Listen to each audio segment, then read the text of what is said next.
Hello friends, welcome to VPT tech. आज हम इस वीडियो में लेके आए हैं किस तरीके से आप एसएसडी को एक गेमिंग लैपटॉप या एक ऐसे लैपटॉप जिसमें एसएसडी अपग्रेडेशन का ऑप्शन है उसको अपग्रेड कर सकते हैं। तो आइए, हमारे पास जो आप देख रहे हैं हमारे पास टूल हैं जिसमें एक पीएचडी है, स्क्रू ड्राइवर जो कि हमको लैपटॉप के बैक कवर को खोलने में मदद करेगा। प्लस मैंने ऑर्डर किया AliExpress से एसएसडी जो कि 120 GB का है, जिसका कि स्पेसिफिकेशन में ऑलरेडी अनबॉक्सिंग आपको प्रीवियस वीडियो में दिखा चुका हूं। उसके बाद हमारा एक गेमिंग लैपटॉप जिसमें एसएसडी अपग्रेडेशन का ऑप्शन है, इसकी भी अनबॉक्सिंग हम अपने प्रीवियस वीडियो में दिखा चुके हैं। चलिए इस लैपटॉप के बारे में मैं थोड़ा सा शॉर्ट स्पेसिफिकेशन कुछ बताना चाहूँगा आपको। ये है MSI 627RD जिसको हम अपग्रेड करने जा रहे हैं, जिसकी कुछ स्पेसिफिकेशन है जो कि आपको यहाँ पर दिखाई दे रही हैं। ज़्यादा मैं आपको ब्रीफ नहीं करूँगा। तो चलिए शुरू करते हैं आज का वीडियो। और आज का वीडियो शुरू करने से पहले मैं ये चाहूँगा कि आप हमारे वीडियो को और हमारे चैनल को लाइक एंड सब्सक्राइब ज़रूर करें, ताकि हम इसी तरीके से और भी यूज़फुल वीडियोज़ आपके लिए लाते रहें। तो चलिए शुरू करते हैं हम। जैसा कि आप देख रहे हैं हमारे पास है SSD 120 GB। अगर सबसे पहली चीज़ जो आपको ध्यान में रखनी है वो ये है कि इस लैपटॉप में एक क्या होती है, फैक्ट्री सील होती है। इस फैक्ट्री सील को क्या है, आपको पहले कस्टमर केयर में कॉल करके एक बार कंफर्म करना होता है कि ये फैक्ट्री सील तोड़ने से या आप अपग्रेड कर रहे हैं SSD या फिर रैम, तो उससे उसकी वारंटी पे कोई इफ़ेक्ट ना पड़े। हालांकि मैं इसको कंफर्म कर चुका हूं, तो मुझे एक ये असिस्ट किया गया है कि आप अपने हाथ से आप मैन्युअली खुद से अपग्रेड कर सकते हैं, बशर्ते कि उसके इनर कंपोनेंट्स को कोई हार्म ना पहुंचे आपकी तरफ से। तो अगर आप इन सब चीज़ों में बहुत अच्छा रोबस्ट नहीं है, बहुत रेगुलर नहीं है, तो आप इसको अपने हिसाब से ना टच करें, किसी प्रोफेशनल से खुलवाएं। और अगर आप एक्सपीरियंस होल्डर हैं तो आप खुद ही इसको हैंडल करें, और बहुत ही इजी है इसको खोलना। तो चलिए शुरू करते हैं इस लैपटॉप की बैक कवर ये है, इसको खोलने का प्रोसेस।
वो क्या है, ओपन हो जाए, तो हम उसको ऑलरेडी कर चुके हैं।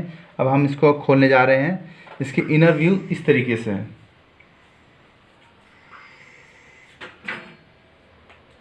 तो देखिए, इस जितने गेमिंग लैपटॉप्स होते हैं, अगर उनमें M2 SSD का ऑप्शन है एडिशनल, तो आपको यहाँ पर दिखाई देगा। कई लैपटॉप्स में यहाँ होता है, कई लैपटॉप्स में इधर पे होता है। तो आपको ये आइडेंटिफाई करना होगा कि किस जगह पे ये ऑप्शन दिया हुआ है। ये इसकी हार्ड ड्राइव का ऑप्शन है, यहाँ पर आप हार्ड ड्राइव इंस्टॉल कर सकते हैं, अपग्रेड कर सकते हैं। ये इसकी रैम का ऑप्शन है। हालांकि इसमें अभी एट प्रेजेंट 8 GB रैम लगी हुई है DDR4। इसमें अनदर एक स्लॉट ब्लैंक है जिसमें आप अपग्रेड कर सकते हो। प्लस इसका जो कॉन्फ़िगरेशन है जैसा जो कि गेमिंग लैपटॉप में होता है उसी टाइप का दिया हुआ है। तो चलिए हम दिखाते हैं इसका M2 स्लॉट जो कि यहाँ पर है। यहाँ आप देख रहे हैं ये स्लॉट है, और इसके लिए स्पेस भी हमारी बनी हुई है। तो चलिए जल्दी से हम इसके जो नट है, जो कि इसका टाइट करने वाला नट है, उसको हम खोल लेते हैं स्क्रू को।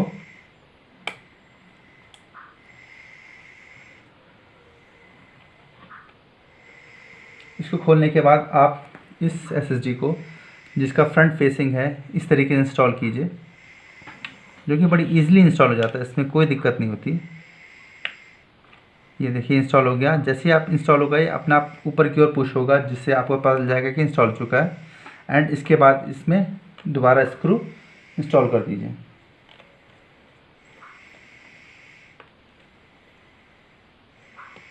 तो ये आपका SSD इंस्टॉल हो गया है।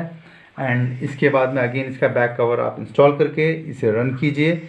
इसकी जो नेक्स्ट कॉन्फ़िगरेशन है कि आप किस तरीके से अपना हार्ड ड्राइव का जो ऑपरेटिंग सिस्टम है उसको क्लोन करके इस SSD में ट्रांसफ़र कर सकते हैं, वो हम आपको एक अपने नए वीडियो में शो करेंगे किस तरीके से आप इसको कर सकते हैं। और साथ ही साथ इसकी अगर आपने इसको खोला है तो आप इसकी क्लीनिंग भी कर दीजिए, जो कि इनके फैंस में थोड़ी सी डस्ट बैठ जाती है तो आप उसको भी क्लीन कर सकते हैं साथ ही साथ। तो चलिए हम अपने नए वीडियो में आपको बताएंगे कि कैसे क्लोनिंग होती है। और इस वीडियो को वॉच करने के लिए बहुत बहुत धन्यवाद। प्लीज़ सब्सक्राइब करें एंड लाइक करें। Thank you. ओके फ्रेंड्स, हमने इसका लैपटॉप का बैक कवर लगा दिया है, SSD इंस्टॉल कर दिया है। चलिए देखते हैं कि SSD का इसमें डिटेक्ट हो रहा है कि नहीं हो रहा है। आप डिलीट दबा दीजिए ताकि इसके बायोस सेटअप में आप जा सकें। बाकी लैपटॉप्स में दूसरे ऑप्शंस होते हैं F2 के या F3 के। तो यहाँ देखिए, यहाँ पर लिखा हुआ है स्टोरेज इन्फॉर्मेशन। स्टोरेज इन्फॉर्मेशन में अगर आप जाएंगे तो यहाँ पर आपको दिख जाएगा सीरियल ATA में SSD 120 GB यहाँ पर दिखा रहा है। इसका मतलब कि आपका SSD सक्सेसफुली इंस्टॉल हो गया है और आपका जो बायोस है उसको रीड कर रहा है। इन केस कभी कभी क्या होता है कि कई लोगों का SSD रीड नहीं होता है ऑपरेटिंग सिस्टम खोलने के बाद, तो यहाँ पर एक ऑप्शन दिया होता है इसमें एडवांस में SATA मोड सिलेक्शन। तो HCI आपको सिलेक्ट करना पड़ेगा irrespective of Intel RST premium की जगह। आप HCI जब से सिलेक्ट कर लेंगे तो आपका ऑटोमेटिकली SSD दिखाएगा जब आप सेव एंड एग्जिट कर जाएंगे तब।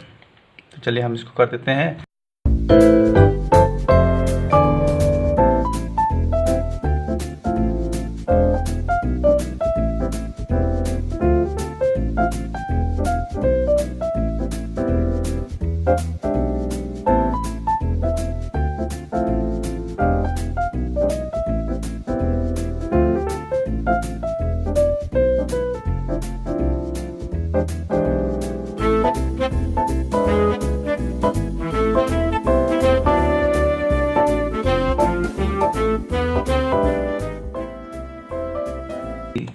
इसके फाइल मैनेजर में हमें SSD ऑप्शन दिखा रहा है कि नहीं दिखा रहा है।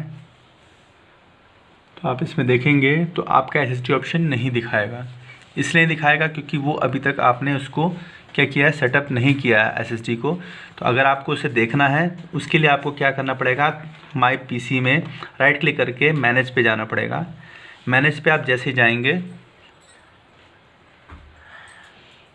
इसे क्लोज कर दीजिए।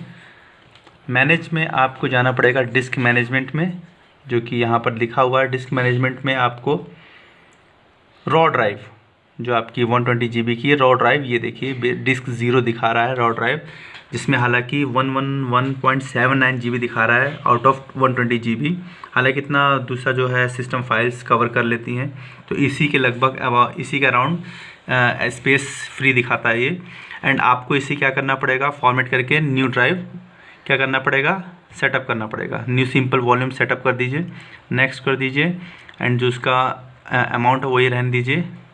लेटर है इसका जो अवेलेबल है, सपोज़ कीजिए ABCD जो कि ऑलरेडी असाइंड है, इसने J ले लिया तो हम J ले लेते हैं इसे, या फिर हम इसमें AB भी ले सकते हैं। AB I think it will not take A, फिर भी चेक कर लेते हैं। और आपसे पूछेगा फॉर्मेटिंग किस हिसाब कौन से फाइल सिस्टम से आप करना चाहते हैं। exFAT से भी कर सकते हैं आप, NTFS से भी कर सकते हैं।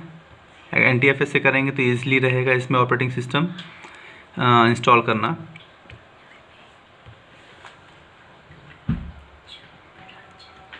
वॉल्यूम नेम इसने ऑलरेडी असाइन कर लिया है न्यू वॉल्यूम A से, ठीक है। A इसलिए मैंने रखा ताकि आपको इजीली हो इसको फॉर्मेट या फिर इस पर नया विंडोज़ 10 इंस्टॉल करने के लिए या फिर माइग्रेट करने के लिए। अब ये माई कंप्यूटर में ईजिली अब आपको दिखाएगा। देखते हैं फिर से, ये देखिए इसमें न्यू वॉल्यूम A अब दिखाने लग गया है।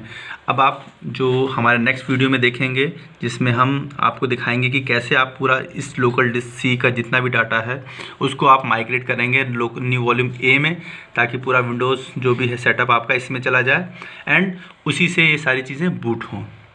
तो हमारा ये वीडियो लाइक करना ना भूलें, सब्सक्राइब करना ना भूलें, और बहुत बहुत धन्यवाद ये वीडियो देखने के लिए।